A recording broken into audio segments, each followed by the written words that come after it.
नमस्कार। विचार मंथन में आपका स्वागत है। इस समय राजनीतिक पटल में दो बड़ी खबरें। पहली बड़ी खबर यह है कि महाराष्ट्र में सरकार संकट में है। शिवसेना के नेता एकनाथ शिंदे ने बगावत कर दी है।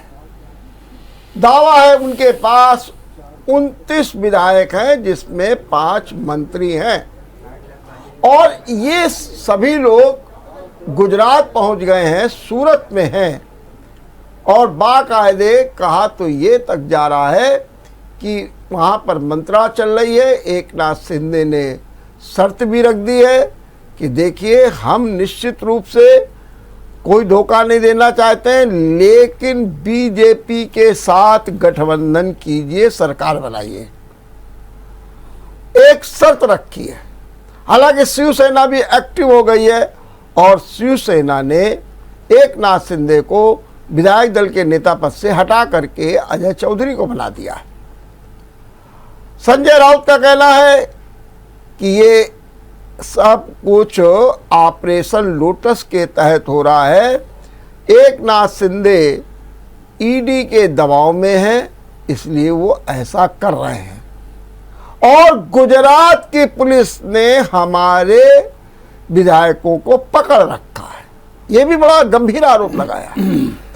साथ में जब शरद पवार का बयान आया है, वो कहते हैं कि देखो, हमारे साथ तो सब विधायक हैं, और ये भी कह रहे हैं ये तीसरी बार हो रहा है, इसलिए कोई फर्क नहीं पड़ने वाला, सरकार गिरेगी नहीं। लेकिन वो ये भी कहते हैं कि ये तो शिवसेना का अपना मामला है, शिवसेना जाने क्या हो सकता है, और यदि एक स्थिति ये बनती है कि सरकार गिर जाती है तो हम विपक्ष में बैठेंगे। ये भी उन्होंने साफ शब्दों में कह दिया। हालांकि जब किसी ने, पत्रकार ने पूछा कि ये बताइए कि आप बीजेपी के साथ सरकार तो नहीं बनाएंगे, तो वहाँ पर लोग बैठे हुए जरा हंस दिए और शरद पवार भी मुस्करा दिए। अब इसको लेकर के तरह तरह के मायने निकाले जा रहे हैं, वो तो समय की बात है। लेकिन उद्धव सरकार संकट में है, और वहीं दूसरी ओर उत्तर प्रदेश में जो उपचुनाव, रामपुर, आजमगढ़, दो महत्वपूर्ण, हालांकि इनमें सपा का कब्जा रहा है, इनका उपचुनाव, और अब से कुछ देर पहले प्रचार बंद हो गया है। 23 को मतदान होगा। लेकिन बड़ी बात क्या है? बड़ी बात यह है कि सीधे तौर पर ऐसे समय में चुनाव हो रहा है जब अग्निपथ एक अच्छा खासा मुद्दा बना हुआ है युवाओं के बीच में। सवाल नहीं है कि समर्थन है, विरोध है, क्या है, लेकिन युवाओं के बीच में अग्निपथ एक मुद्दा। तो क्या वास्तव में इस उपचुनाव में उसका भी कुछ असर दिखेगा? योगी ने तो बाकायदे रामपुर और आजमगढ़ में हुंकार भरी है, दावा किया दोनों सीटें जीतेंगे, आरोप लगाया। अगर आजमगढ़ में ये कह रहे हैं कि जो दोषी है उसको तो दंड मिलना ही चाहिए, तो आजमगढ़ में कह रहे हैं कि आजमगढ़ को आतंकवादी नहीं बनने देंगे, इसका नाम आजमगढ़ कर देंगे, ये भी बात की है। और अब इसमें कोई विलंब भी नहीं होने वाला है। उनका भी दावा है कि दोनों सीटें हम जीत रहे हैं। लेकिन अगर सपा, जिनके पास दोनों सीटें हैं, क्योंकि आजमगढ़ के इस्तीफे से रामपुर की सीट खाली हुई, अखिलेश के इस्तीफे से आजमगढ़ की सीट खाली हुई है, तो इन दोनों सीटों को एक बार फिर सपा कब्जाने के प्रयास में ही नहीं बल्कि युद्ध स्तर पर लगी हुई है। इनके नेता डेरा डाले हुए हैं। हालांकि सुप्रीमो अखिलेश यादव नहीं गए। आज उनका एक बयान आ गया, उन्होंने कहा हम दोनों सीटें जीत रहे हैं। उन्होंने ये भी कहा कि जो भारतीय जनता पार्टी है वो जाति धर्म की राजनीति करती, हम वो राजनीति नहीं करते हैं। युवाओं को भ्रमित किया जा रहा है और जीत हमारी होगी। आज ऐसे ही सुलगते सवालों पर हम विचार करेंगे और ये जानने का प्रयास करेंगे कि वास्तव में क्या होने जा रहा है। और इस पर विचार करने के लिए हमारे साथ 3 मेहमान जुड़ गए हैं। हम आपको परिचय करा दें।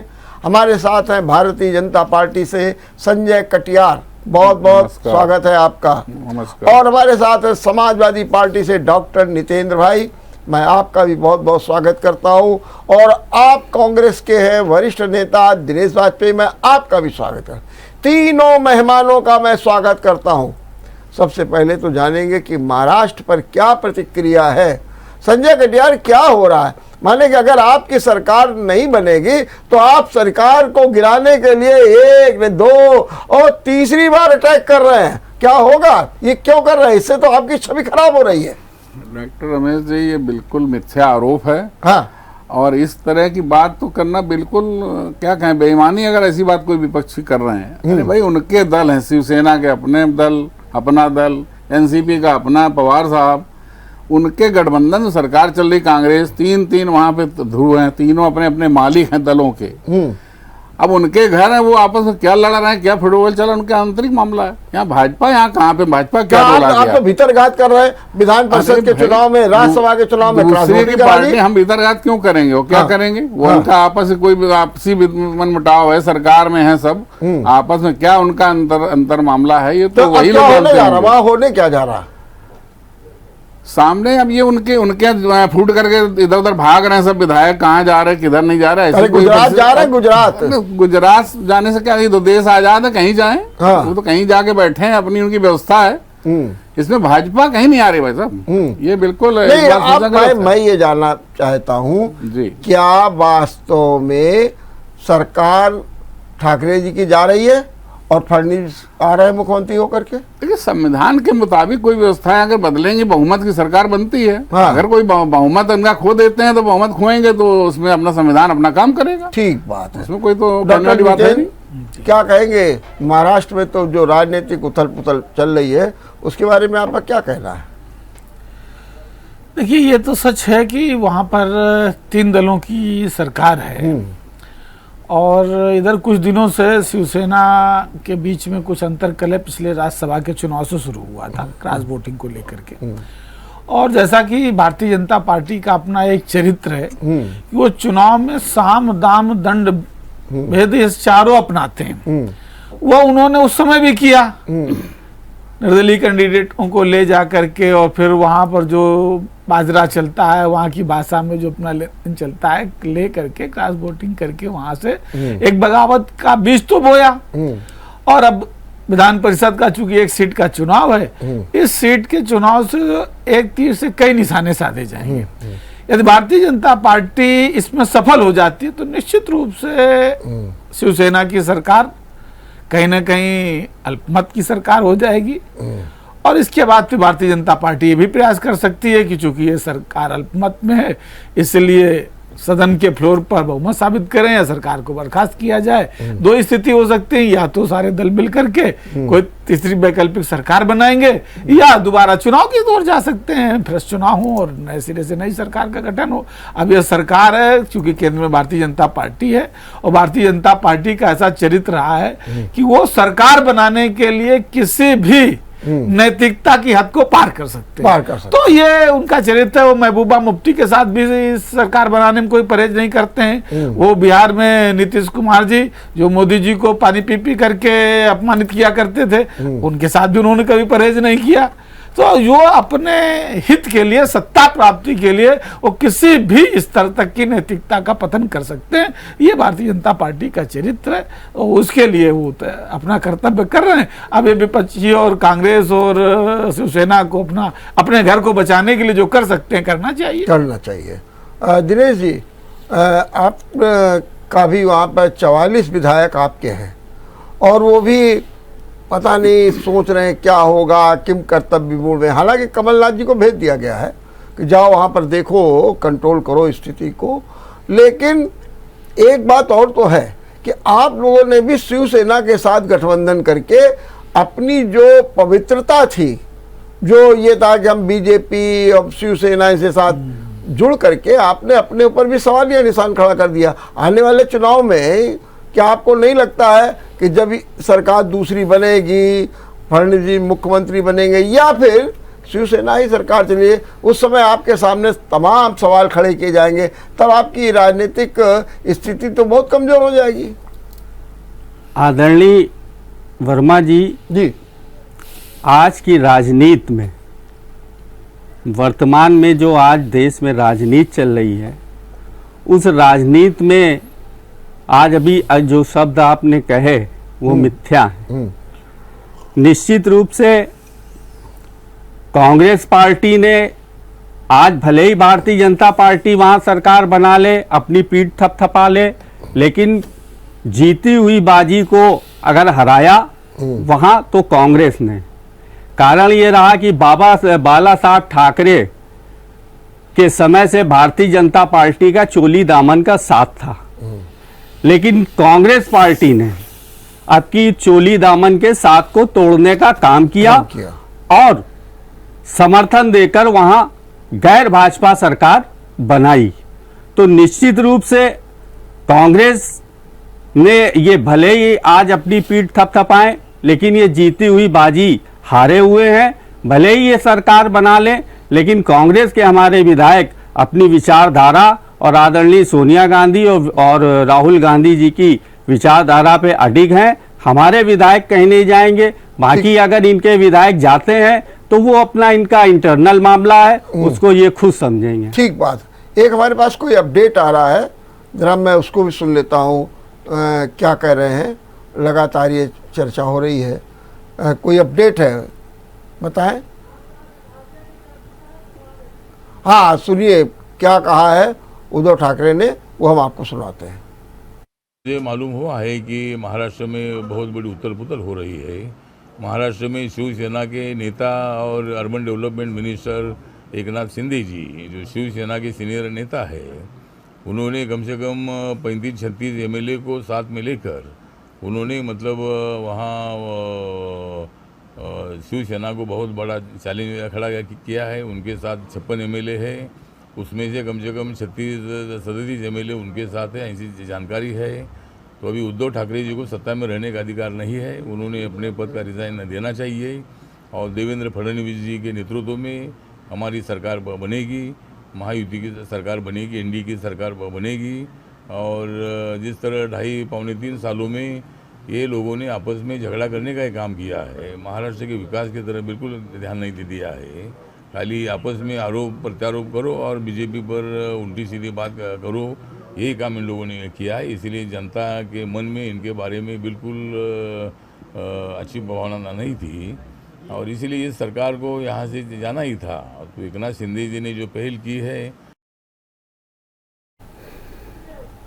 तो रामदास अठावले महाराष्ट्र की राजनीति में अपनी एक हैसियत रखते हैं, मंत्री भी हैं केंद्र में, एनडीए में भी है, एक ही सदस्य है, लेकिन इसके बावजूद भी उनका अपना महत्व है। और वो कह रहे हैं कि शिवसेना ने बड़ा गड़बड़ किया है, फडणवीस को मुख्यमंत्री बनना चाहिए, और उनका ये बयान है। खैर, हम चर्चा करते हैं आगे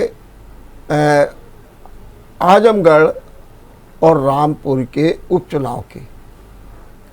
क्या मैं ये जानना चाहता हूँ डॉक्टर नितिन, क्या इस चुनाव में जो मुद्दे चले उसमें क्या ज्वलंत मुद्दा अग्निपथ भी चला है, और क्या अग्निपथ को लेकर के कुछ आपको दिख रहा है कि कुछ मतदान में असर दिखाई देगा? निश्चित रूप से वर्मा जी, जैसा कि इस चुनाव के बाद चुनाव में जब ये लोग आए थे और इन्होंने जिस तरीके से वायदे किए थे नौजवानों से, किसानों से, गरीबों से, मजदूरों से, ये चुनाव में दूसरी सरकार बनते ही अपने वायदों से मुकर गए और बेरोजगारी, महंगाई की बाढ़ आ गई। हत्या, लूट, बलात्कार की चरम सीमाएं आ गई। कानून व्यवस्था पूरी तरीके से ध्वस्त हो गई और पिछले सालों में किसान सड़कों पे रहा, किसान आंदोलित रहा। और इसके बाद आज जब नौजवानों ने रोजगार की बात की तो जिस तरीके से अग्निपथ के नाम से एक नौजवानों को लालीपाप जैसा देने का काम किया है और देश की सुरक्षा से खिलवाड़ करने का काम किया है। इसका बहुत ही भयानक परिणाम समय में, आने वाले समय में होने जा रहा है, और जिस देश का नौजवान जानता है और उसका विरोध कर रहा है, और ये पूरे प्रदेश और देश में इस तरीके का चल रहा है। इसका प्रभाव साफ साफ उपचुनाव में दिखाई पड़ने जा रहा है। मेरा एक प्रश्न यहाँ पर यह है कि आखिर इस अग्निपथ की जरूरत क्या थी? आखिर ऐसा कौन सा नया काम इस अग्निपथ की? भाई प्रॉपर भर्तियां जैसे सेना में होती थी, हर साल भर्तियां होती थी, 50,000 40,000 जवान भर्ती किए जाते थे, प्रॉपर प्रतिवर्ष रिटायरमेंट होता था, 15 साल 16 साल की मिनिमम सर्विस, उसके बाद आगे के प्रमोशन होते थे, उनको मेडिकल सुविधा थी, स्कूल में बच्चों की सुविधा थी, सारी हिसाब से ये बिल्कुल अप्रासंगिक है और बिल्कुल निश्चित रूप से अप्रासंगिक है। तो मार्केटिंग करने ये जो अग्निपथ का आंदोलन आपने भी समर्थन दे रखा है, आपने भी उसके लिए लड़ाई लड़नी शुरू कर दी है, क्या उपचुनाव में इसका कोई असर दिखाई देगा?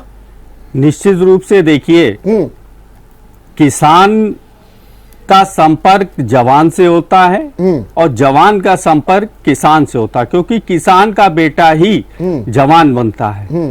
तो निश्चित रूप से जिस प्रकार से इस सरकार ने नौजवानों के साथ खिलवाड़ करने का काम किया है, और हमारे देश का एक बहुत अच्छा नारा हुआ करता था, जय जवान जय किसान, उस नारे को जिस तरीके से इन्होंने तार किया है, तो निश्चित रूप से इन उपचुनाव में, और इन उपचुनाव में ही नहीं, आने वाले चुनाव में देहातों में इसका असर आपको देखने को मिलेगा।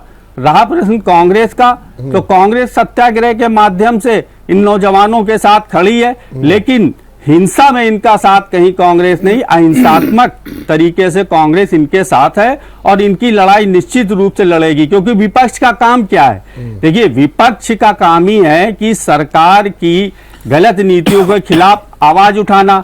अगर विपक्ष बोलेगा नहीं तो काहे का लोकतंत्र? और सवाल जहां भारतीय जनता पार्टी का है, तो ये सारे फैसले तो स्वयं ले लेते हैं, और जब इनके फैसले गलत होते हैं तो ये सीधे सीधे विपक्ष को कहने लगते हैं कि साहब ये तो भड़का रहे हैं, ये तो गलत संदेश दे रहे हैं देश को। तो इनके अपने गलत फैसलों को छुपाने के लिए ये विपक्ष के ऊपर ठीठरा फोड़ते हैं, और आने वाले समय में, चुनाव के समय में, हिंदू मुस्लिम का खेल खेल देते हैं। ठीक, संजय जी, ये जो बात की जा रही है युवाओं को लेकर के, और कह रहे हैं जी ये अग्निपथ है, अरे कह रहे हैं ये बाई इलेक्शन तो छोड़िए, 2024 का होने वाला चुनाव, और कह रहे हैं गांव गांव में, आप लोग तो कह रहे हैं गांव गांव में चौपाल लगा के समझाएंगे, ये कह रहे हैं गांव गांव में इसका असर दिखाई देगा। क्या आपको नहीं लगता ये बात? डॉक्टर रमेश जी, मैं एक बात पहले तो ये कहूंगा कि अभी ये दोनों समाजवादी पार्टी, कांग्रेस पार्टी, दोनों प्रतिनिधियों को आप समय दे रहे थे, और मैंने बहुत तसल्ली से सुना है। हाँ, इसीलिए तो, और जो जिन्होंने बोला सबका बात का जवाब देना भी जरूरी है। हाँ, तो मैं इस बात को मैं बाद में रखूंगा। मैं अभी नितेन जी की बात का उत्तर थोड़ा देना चाहता हूँ, जो अभी महाराष्ट्र के विषय में बोल रहे थे कि भाजपा तो सत्ता के लिए चाहे कुछ भी कर दे, उनकी नीयत खराब, चरित्र खराब। अरे भाई, नियत चरित्र तो आप वो याद कर लो कि मुलायम सिंह भी समर्थन ले रहे थे मायावती से, तब आपके कहाँ चले गए थे विपरीत ध्रुव, आप समर्थन ले रहे थे। आपने बाजरे की बात करी, लोकसभा में नरसिम्हा राव की सरकार थी, बाजरा तो लोकसभा में खुलेआम करोड़ों रुपए बेंचों में फैला घूम रहा था, विजुअल्स मौजूद होंगे, प्रमाण मौजूद हैं। आप कर रहे थे कि वो सत्ता से भाजपा जो इस तरह का चरित्र रखती है। चरित्र देखे कांग्रेस, समाजवादी पार्टी, विपक्ष जो निहायत बिखरा हुआ, सिर्फ भ्रष्टाचार में आकंठ डूबा था, देश की जनता ने उन्हें उठा के फेंक दिया कूड़ेदान में।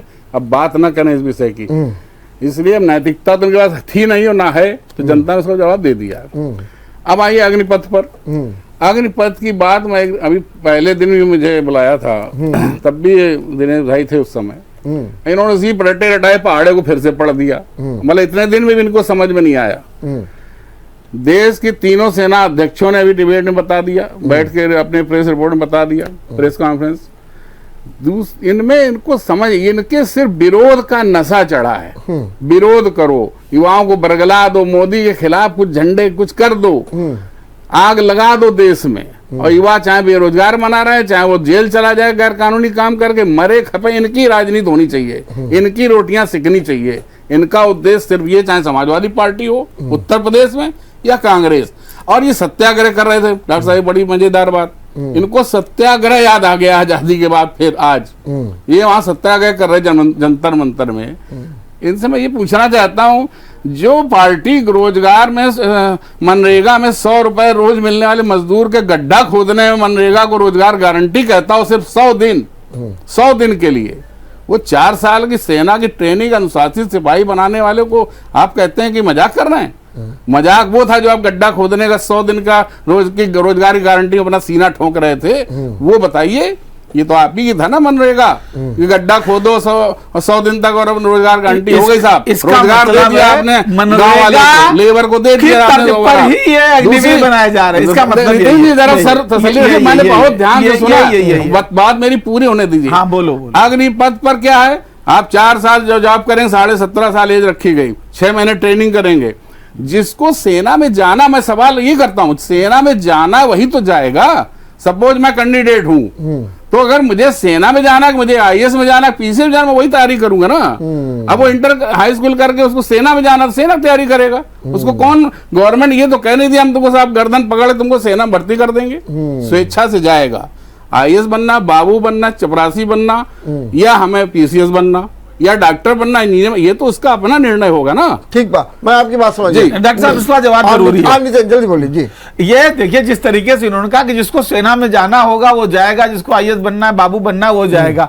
तो सेना में कोई जाता है, वो अपना कैरियर भी सेना में चुनता है कि हम सेना में जाएंगे तो भर्ती होंगे, लॉन्ग टर्म हम उसमें नौकरी करेंगे, हमारे बच्चे भी होंगे, हमारे बच्चे भी पढ़ेंगे, हमारे बच्चे भी आगे जाएंगे। ये 4 साल में कौन सा आप कैरियर देने जा रहे हैं, और 4 साल के बाद आप उनको क्या देने जा रहे हैं। और ये लोग जिस तरीके से मार्केटिंग कर रहे हैं कि जैसे होली का और दिवाली का धमाका लेकर क्या बम्पर है, 4 साल में आइए और 11 लाख लेके जाइए और फिर ये सुविधा पा जाइए। मतलब ये क्या होली का धमाका, दीपावली का गिफ्ट लेकर के आए कि 4 साल की नौकरी, समझा जो रुक जाइए, समझा जो रुक जाइए।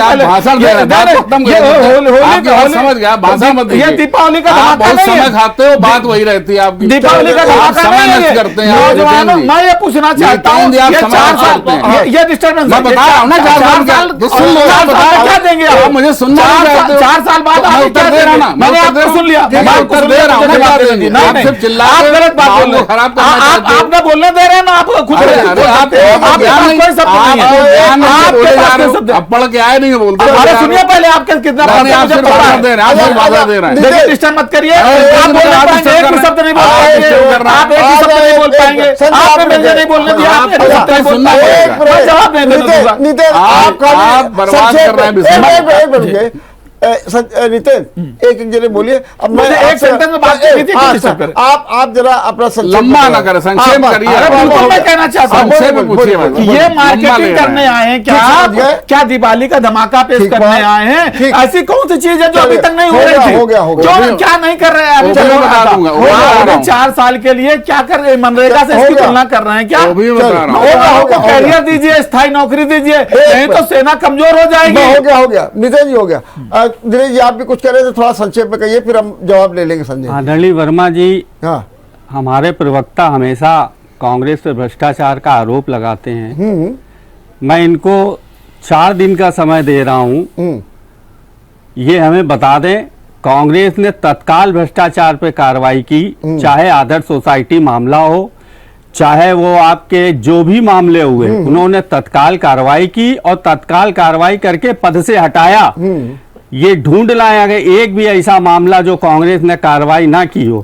और रहा सवाल इनका, इन्होंने ना व्यापम घोटाले पे कोई आज तक जांच बैठा ली, ना बालाकोट पे जांच बैठा ली, ना आज नमामि गंगे पे कोई जांच बैठा ली। भ्रष्टाचार का अंबार है, लेकिन वो अंबार जब दिखेगा जब इनकी सरकार जाएगी। और कांग्रेस की बात है, एक भी ये ले आए कांग्रेस के समय पे अगर कांग्रेस ने कार्रवाई ना की हो, चाहे करीमोरी पे की उन्होंने, ए राजा पे की, हो गया वो। ये मैं आपसे सहमत हूँ। संजय आप बताइए कि दोनों बातों में थोड़ा संक्षेप में भ्रष्टाचार बात कांग्रेस, अरे इनके तो माँ बेटे दोनों बेल पर जेल से बाहर हैं और रोज ईडी में जा रहे हैं, रोज जा रहे हैं, भ्रष्टाचार में तो जा रहे हैं। अरे तो जेल भेज दीजिए, अरे तो जेल भेजिए, ऐसे ना भेज रहे तब 4 दिन क्या कर रहे हैं? अरे सुन लो यार, अब सुनने की बात हाँ, बता- हाँ, जब सुन रहे हैं, संविधान सुन रहे हैं, कानून से सुन रहे काम हैं। कर रहे हैं, तब तो हम सड़कों पे सत्याग्रह करें, हमारे नेता को न ले जाओ। अरे देखिए कानूनी बात हो देखिए रही है। देखिए, अरे जब आप कोई गलत निर्णय लेते हैं तो सिर्फ कांग्रेस पे ही खिलाफ होते हैं। आप उन नौजवानों से कांग्रेस ने तो कहा नहीं कि आप जाइए, आपकी योजना थी सड़क पे नौजवान उतरा, कांग्रेस तो समर्थन करेगी आपकी हर गलत नीतियों पर। कांग्रेस हमेशा सड़क पे उतरेगी और राहुल गांधी जैसा नेता, राहुल गांधी जैसा नेता आपको भारतीय जनता पार्टी में एक भी नहीं मिलेगा। सुनना नहीं नितिन जी बताइए, जो चुनाव हो रहा है उपचुनाव, और उस उपचुनाव में मुख्यमंत्री योगी आदित्यनाथ ने 2-3 बातें बड़ी महत्वपूर्ण की। एक तो उन्होंने ये कहा कि आजमगढ़ को हम आतंकवादी नहीं बनने देंगे, और ये कहा आर्यमगढ़ इसका नाम हो जाएगा।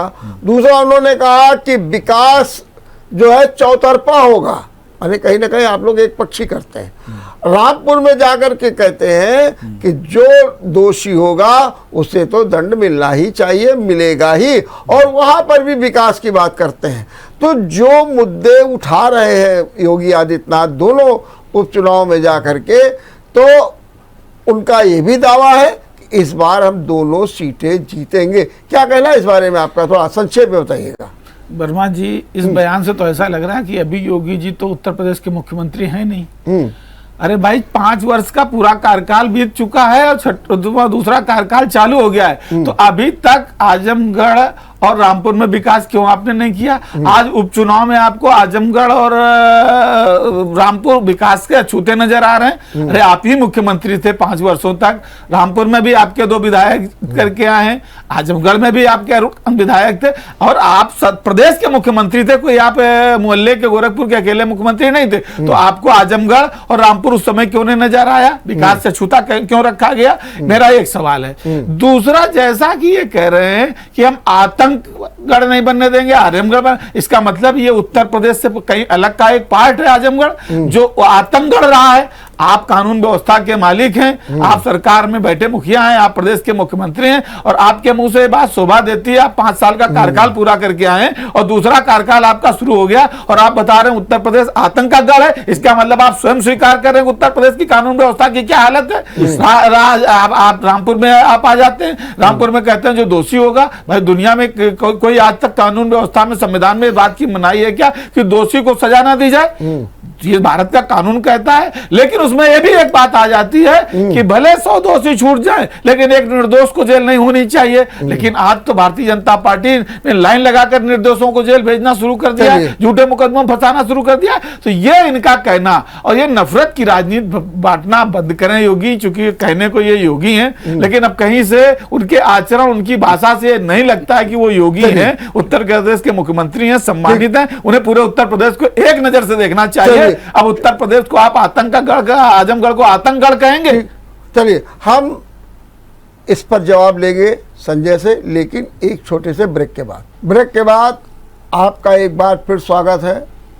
हम चर्चा कर रहे थे मुख्यमंत्री योगी आदित्यनाथ के रामपुर और आजमगढ़ के भाषण की, जिसमें उन्होंने विकास को प्राथमिकता दी है। लेकिन सपा के लोग कह रहे हैं कि जो मुद्दे वो उठा रहे हैं, 5 साल तक सरकार थी तो उनमें वो मुद्दे समाप्त हो जाने चाहिए थे, लेकिन नहीं हुए। इसके क्या कारण है, इस पर हम जवाब लेंगे संजय कटियार से।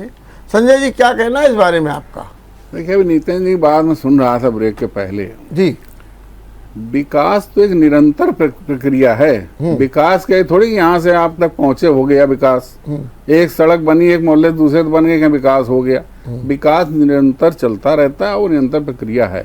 सरकार थी, विकास नहीं किया होता तो आजमगढ़ उजड़ गया होता। विकास तो 5 साल ज्यादा किया ना हमने।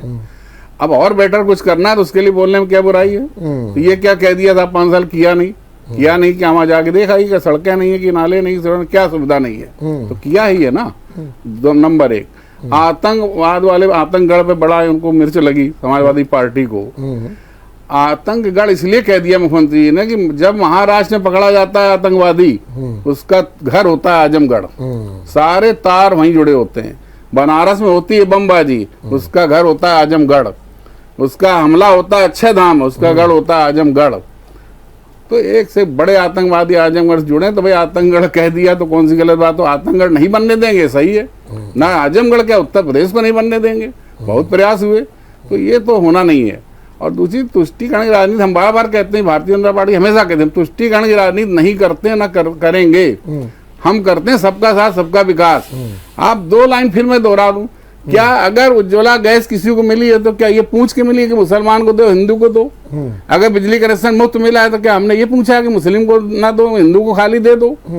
अगर सड़क बनी है तो क्या केवल उसमें हिंदू चल रहे हैं? अगर किसी भी प्रकार मेट्रो चल रही है तो क्या उसमें टिकट पूछ के दिया जाता है? ऐसा तो कुछ है नहीं। कोई भी योजना है, प्रधानमंत्री आवास दिए हमने, शौचालय दिए, क्या हमने जाति धर्म पूछ कर दिया है क्या? सबको समान रूप से जो हमने कहा है, सबका साथ सबका विकास सबका विश्वास, वो लेकर चले, वही फार्मूला वो सफल है। इसलिए हम बराबर 17 हो, 22 हो, बीच का 19 हो और फिर 24 आ रहा है, और हम उसको फिर जीतेंगे। जन विश्वास है, जनता का विश्वास भारतीय जनता पार्टी पर है, इसलिए हम विजयी हो रहे हैं। दिनेश जी, एक बात जो मुख्यमंत्री ने कही उसके कई मायने भी हैं। उन्होंने कहा कि एक तरफा विकास। अब होता है कि आपके पास सांसद निधि है और आप कहीं एक वर्ग विशेष क्षेत्र में जाकर विकास कर रहे हैं, सब छूट गया है, तो उनका इशारा इस ओर भी था। बिल्कुल। क्या वास्तव में ये स्थितियां रहती हैं और क्या जनप्रतिनिधि को ऐसा करना चाहिए? मैं आपकी राय जानना चाहता हूँ। देखिए जी, ये तो बिल्कुल मिथ्या है जी, जिस तरीके से ये लोग कहते हैं कि विकास, किस बात का विकास है हमें बताइए आप। विकास क्या होता है? क्या महंगाई कम हुई है? क्या बेरोजगारी कम हुई है? आप जब इन चीजों में विकास करेंगे तो वो विकास तो सड़क और रोड और पानी वो तो अपने आप होने लगेगा। आज इंसान का विकास करिए जो आवश्यकता है, पहली बात। दूसरी बात, आज अभी हमारे भाजपा प्रवक्ता जी ने अभी कहा कि हमारी पार्टी तो सबका साथ सबका विश्वास, और क्या वो देखती है ये मुसलमान है या हिंदू है।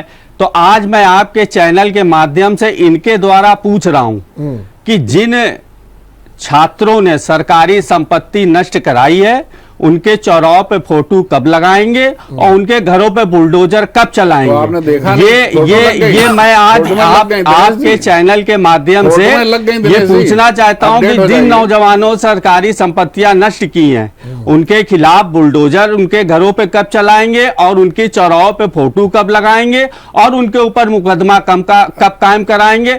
अगर ये करते हैं तब मैं समझूंगा कि सबका साथ सबका विकास। ऐसे लोग जेल भी जाएंगे और नौकरी भी नहीं पाएंगे। चलिए, पक्का समझ वो तो हो गया है, लेकिन उसमें एक अपडेट यही है कि वाराणसी में 27 प्रदर्शनकारी चिन्हित किए गए, उन पे 13 लाख की वसूली का मामला कर दिया गया। ठीक बात है। अब नितिन भाई, जरा हमको ये भी गणित समझाइए, क्या आजमगढ़ में या रामपुर में कोई बदलाव की राजनीति, बदलाव की हवा है या फिर वही पुराना ढर रहा है कि वहाँ पर यादवों का सबसे ज़्यादा वोट बैंक है, मुस्लिम का वोट है, दोनों मिल करके जीत निकाल लेंगे और वहाँ पर बीजेपी को लाभ नहीं मिला? इसी प्रकार से अगर रामपुर में चले जाएं तो रामपुर में आजम खां का पूरा गढ़ माना जाता है, लगता है कि एक साथ हो गए, जबकि ये भी दावा किया जा रहा है कि अब आजम खां की वो स्थिति नहीं रह गई है, क्योंकि जिस तरीके से उनके ऊपर मुकदमे हुए, जेल गए हैं, तो कहीं ना कहीं दूरी बनी है। तो ऐसी स्थिति में आप अपने इन दोनों चुनावों को किस रूप में देख रहे हैं? वर्मा जी, बिल्कुल सामान्य से गणित है कि हम जनता के बीच में हैं। जनता ने पहले भी जो विपरीत परिस्थिति थी, जब पूरे देश में आंधी थी भारतीय जनता पार्टी की, मोदी लहर चली थी, तब भी समाजवादी पार्टी ये सीटें जीत करके आई थी। और आज जब 8 साल देश में नरेंद्र मोदी जी के नेतृत्व में, माननीय प्रधानमंत्री जी के नेतृत्व में सरकार हो गई, 6 साल होने जा रहे लगभग प्रदेश के योगी जी के नेतृत्व की सरकार को, और उत्तर प्रदेश की जनता ने देख लिया है एक बार नहीं 2 बार मौका देने के बाद कि आखिर देश और प्रदेश के हालात कतई बदले नहीं हैं, बल्कि बद से बदतर हुए हैं। लगातार प्रदेश और देश नीचे धरातल की तरफ गया है। आर्थिक स्थिति इतनी लोगों की खराब हुई है, जैसे कि विकास की बात कर रहे थे, लोगों की बाइंग कैपेसिटी समाप्त हुई है। लोग आज रोटी के लिए परेशान है, अपने बच्चों के रोजगार के लिए परेशान है। इसलिए आम जनता जो है अब विपक्ष से आशा भरी निगाहों से देख रही है, और यह जवाब होगा 2024 का कि अभी हम 2024 का एक प्रैक्टिकल करके दिखाएंगे कि अभी रामपुर और आजमगढ़ भी समाजवादी जीतेंगे, और 2024 में भी भारतीय जनता पार्टी मुंह की खाएगी और प्रदेश और देश से जाएगी। संजय, क्या वहाँ जो वोट बैंक है, जो वहाँ का समीकरण है, जो वहाँ पर एक आधिपत्य है, जैसे कि रामपुर में आजम खां का माना जाता है, यहाँ मुलायम परिवार का माना जाता है आजमगढ़ में, और यही कारण है कि मुलायम परिवार से ही प्रत्याशी को उतारा गया। लाख परिवारवाद से थोड़ा सा परहेज कर रहे हो अखिलेश, लेकिन अंत में वहीं पर आ गए। मेरा सवाल सीधा सीधा ये है कि ऐसे में बीजेपी कैसे चुनाव जीतेगी? एक सवाल का जवाब देना बहुत जरूरी है डॉक्टर साहब। हाँ। आधा बस 10 सेकंड। जितेंद्र जी अभी कह रहे थे, अभी बात कर रहे थे महंगाई की, तो उनका एक लाइन जो बोले उसका जवाब बहुत जरूरी है। आप अर्थशास्त्र, मैं अर्थशास्त्री नहीं हूँ, लेकिन इतना मोटी बात जानता हूँ, बस आप सभी लोग जानते होंगे, जब डिमांड बढ़ती है तभी महंगाई बढ़ती है। और डिमांड कब बढ़ती है? जब लोगों के पास पैसा होगा। तो डिमांड बढ़ी हुई है, महंगाई थोड़ी बढ़ी हुई है। और इनका कहना है सब ऐसा ही है, तो अरे महंगाई क्यों बढ़ी? घर में रखने थोड़ी सामान बिक रहा है, सामान खरीद रहे हैं लोग। चलिए, एक सेकंड में जवाब, ये विषय नहीं ना, सप्लाई घटती है, मैंने आपका जवाब, सप्लाई घटी है यहाँ पर, ठीक, यहाँ उल्टा हुआ, सप्लाई घटी है, मैंने आपका जवाब, अर्थशास्त्र का सप्लाई घटी है, हो गया, बात मान गया। हाँ संजय, मैं रामपुर आजमगढ़ बात करना चाहता हूँ। जो आपने सवाल किया कि वहां पे जीत, तो एक तो आप देखिए समाजवादी पार्टी का वो चेहरा कभी अभी तक ठीक नहीं कर रहे लोग, इनको अभी समझ में नहीं आ रहा है। 2 चुनाव हार चुके अखिलेश यादव, लेकिन अभी भी उनका बुद्धि खुली नहीं है, और इनको कोई इनका नेता ज्ञान नहीं दे रहा, इनका स्वयं तो है ही नहीं। स्थिति ये देखिए, अभी वहाँ मुलायम सिंह यादव वहां से थे, फिर स्वयं अखिलेश यादव हो गए, अब फिर धर्मेंद्र यादव हो गए। क्या समाजवादी पार्टी में किसी वर्ग समाज का कोई वहां नेता नहीं बचा कि और कि इनके घर परिवार के बाहर के अलावा कोई नेता नहीं इनकी पार्टी में? तो ये तो पहली बात तो संदेश खुद दे रहे हैं, जिसका हमेशा कहते हैं कि परिवारवादी पार्टी है, जातिवादी पार्टी, वो मोहर लग रही है।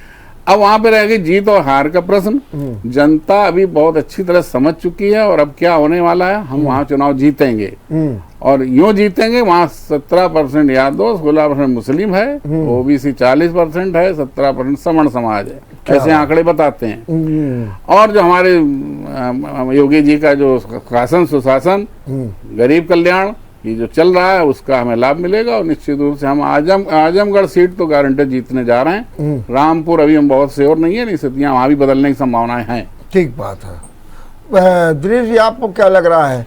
जैसा कि कह रहे हैं कि इसलिए लाभ अब मिलेगा क्योंकि योजनाएं, लाभार्थी वहां पर है, एक लाभार्थियों की संख्या ज्यादा हो गई है, इसलिए जीत की संभावनाएं खासतौर से आजमगढ़ में बढ़ गई है, ऐसा कहना है संजय कटियार का। आपका क्या कहना है? देखिए, ये तो आने वाला समय ही बताएगा, चूंकि ये तो उपचुनाव है।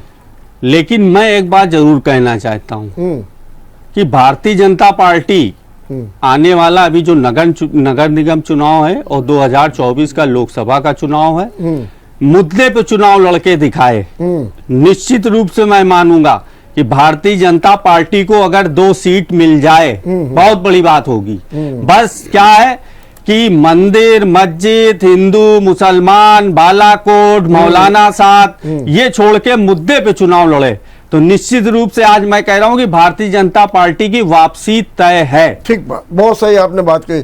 संजय जी, जरा मैं आपसे फिर आप ही के पास मुखातिब होता हूं, क्या आपको आजमगढ़ और रामपुर में डर सता रहा? इसलिए केशव प्रसाद मौर्य जा रहे हैं वहाँ पर, योगी जा रहे हैं, 3-3, 4-4 सभाएं कर रहे हैं, और साथ में स्वतंत्र देव सिंह भी जा रहे हैं, मैंने बड़े बड़े नेता जा रहे हैं और प्रचार कर रहे हैं। और जबकि वहीं दूसरी ओर देखिए, अखिलेश जी सिर्फ बयान दे करके कर रहे हैं, तो वहाँ जाते भी नहीं है। अब मैं आपसे सवाल पूछ रहा हूँ जी। देखिए, आपका सवाल में उत्तर है। हाँ, अखिलेश जी नहीं जा रहे, आपने खुद कहा। हाँ, अखिलेश नहीं अखिलेश जी सांसदी छोड़ के विपक्ष के नेता बन के यहाँ बैठे हैं किसी उद्देश्य पर। अब उनको डर सता रहा उनको। आगे वो सोच रहे हैं अगर मैं आजमगढ़ गया और चुनाव हार गए तो विपक्ष का नेता तो हम बने हुए हैं, बड़ी धुलाई हो जाएगी। तो अपना बता दिया हम तो जा ही नहीं रहे हैं, कोई खास बात नहीं, उपचुनाव ऐसे बात में झाड़ लेंगे पल्ला। तो ये तो उनका उद्देश्य है, तो डर तो इनके घुसा हुआ है। दूसरी बात आपने कि हमें डर सता रहा, हमें डर, हम तो अपनी योजनाओं के बल पर जनता के बीच में हैं। हमने वहां सुशासन दिया, गरीब कल्याण किया, कानून व्यवस्था संभाली, विकास दिया, कर रहे हैं। तो हम तो वहां लड़ रहे हैं। अब आपने भी ज्यादा नेता जाने की बात करी। अरे भाई नेता हमारे यहाँ है, हमारी पार्टी में नेता हमारे यहाँ बनते हैं, बनाए जाते हैं, नेताओं का परिष्करण किया जाता है, रिफाइंड किया जाता है, नेता बनाए जाते हैं। इनके यहाँ क्या है, पैदा होता नेता कहा जाता है, परिवार में पैदा हो गया कि नेता है, उनका लड़का है नेता है। एक छोटा सवाल, अखिलेश यादव कुर्सी पकड़ बैठा दिए गए थे, ये नेता थे क्या जनता के? संजय जी, हमारे भी जनता के नेता है, वैसा वो जाते हैं, वो बात पूरी होने दीजिए। हाँ, तो जाएंगे नेता। चलिए एक लाइन हम आपसे पूछ लें। जी पूछिए। हालांकि आप कहेंगे कि हमसे पूछ रहे हैं, नहीं पूछिए। 77 साल की पार्टी लगभग हो रही है आपकी बीजेपी, ठीक है, पहले जनसंघ जी। जी हाँ जी। क्या कारण है जी कि आज भी आपको ब्राह्मण के रूप में कांग्रेस से नेता को आयात करना पड़ता है, कुर्मी के रूप में आपको जो है कांग्रेस से नेता आयात करना पड़ता है, अगर आप देखें नहीं हो तो अपना दल के भरोसे रहना पड़ता। आप अभी तक अपने यहाँ ब्राह्मण नेता नहीं विकसित कर पाए, कुर्मी नेता नहीं विकसित कर, ले दे करके केशव प्रसाद जरूर हो गए हैं, वहाँ पर भी ज़्यादा झंझट होती है। इसका कारण क्या मानते हैं, ये जरा थोड़ा हमको समझा दीजिए। बिल्कुल नहीं, देखिए हम बिल्कुल इस बात से सहमत हैं, ये गलत आरोप है। आप देखिए हमारे यहाँ कौन, ब्रजेश पाठक जी डिप्टी सीएम, वही तो अब ड्यूटी से कहा है, आपके खाटी के नहीं है। देखिए राजनीतिक पृष्ठभूमि ये चलता, राजनीतिक में अगर कोई कहीं से कोई अच्छी हमारी विचारधारा से जुड़ा, हाँ, और हमने समझा कि नहीं इसका उचित सामंजस्य होना चाहिए तो करते हैं। लेकिन इसका ये मतलब थोड़ी कि हमने अपनी आइडियोलॉजी बदल दी है। तो वही है, लेकिन आप नेता नहीं विकसित कर पाए। नहीं, हमारे नेताओं कोई कमी, हमारे यहाँ नेता सबसे ज्यादा, हमारी पार्टी सबसे ज्यादा है। तो भी क्या कारण है कि आप कल तक का जो कांग्रेसी नेता उसको आप लेते हैं? अच्छा, और अभी आपने अपना दल का नाम लिया, वैसे अपना क्यों जोड़े? अरे भाई तो हम गठबंधन धर्म का निर्वाह करते हैं, ऐसे नहीं करते कल जयंत चौधरी को लिया और लात मार के भगा दिया, ये नहीं करते हैं। लेकिन संजय ये बात आपको माननी पड़ेगी, आप नेता नहीं विकसित कर पाए। चलिए खैर मैं आपसे जवाब लूंगा। नितिन जी कह रहे हैं कि विपक्ष नेता है, डर सताया हुआ है अखिलेश को, अगर वो वहां जाएंगे और चुनाव हारना है उनको तो उससे जो है उनकी छवि बहुत खराब है, इसीलिए डर के मारे नहीं जा रहे हैं। क्या कहेंगे? सर वर्मा जी, आपके जवाब से पहले मैं भारतीय जनता पार्टी के प्रवक्ता की भाषा पर आपत्ति जता रहा हूँ।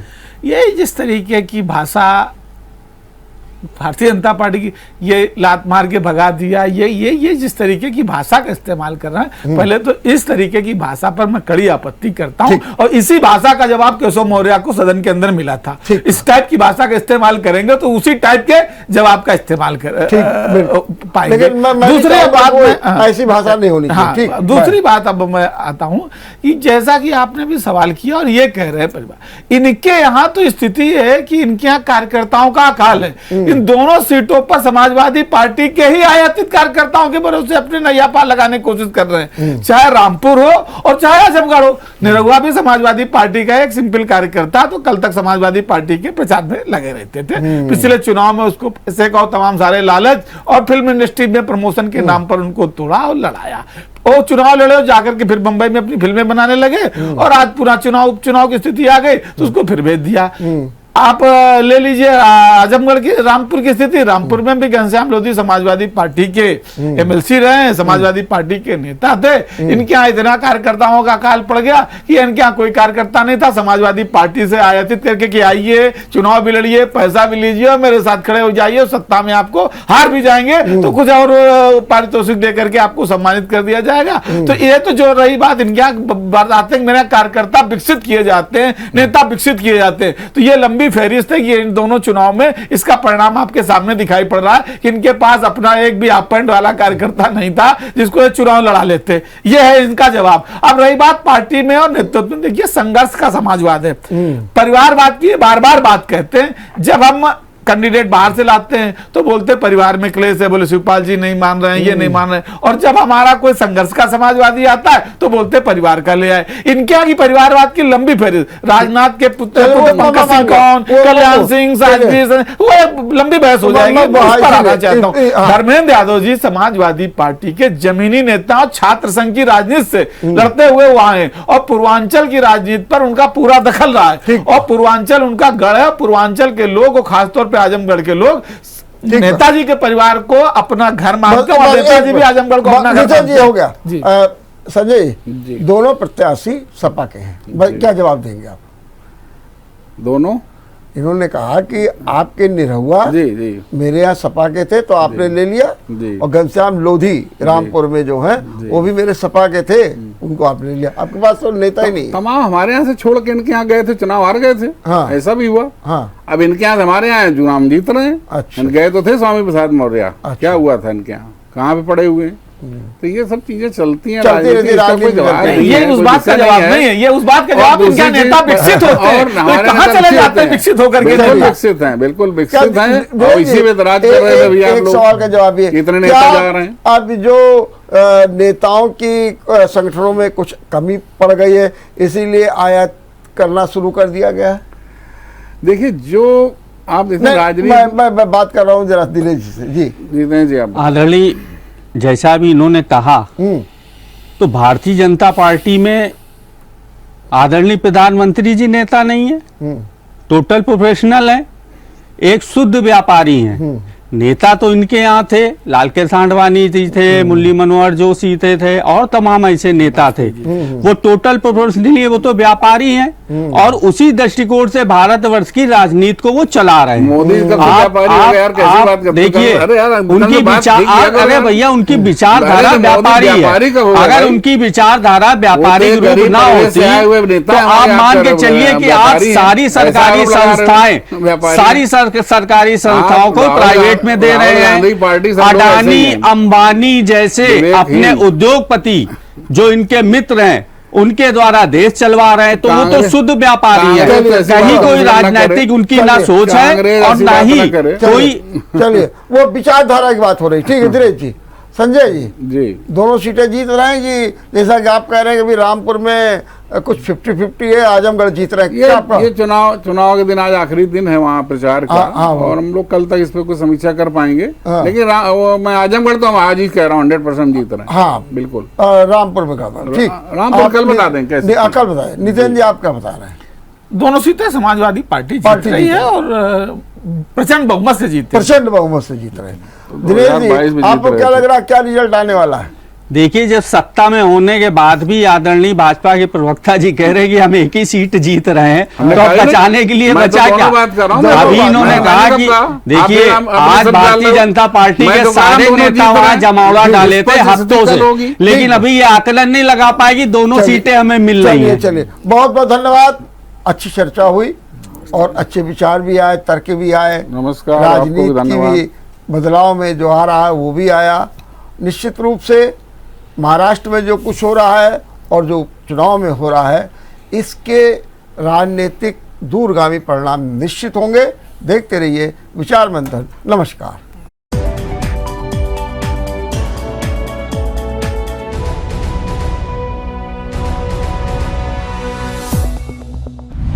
अगर आपको हमारा वीडियो पसंद आया हो तो हमें लाइक करें, सब्सक्राइब करें और ज्यादा से ज्यादा शेयर करें और हाँ, बेल आइकॉन दबाना ना भूलें ताकि हर खबर का अपडेट आप तक पहुंचे तुरंत।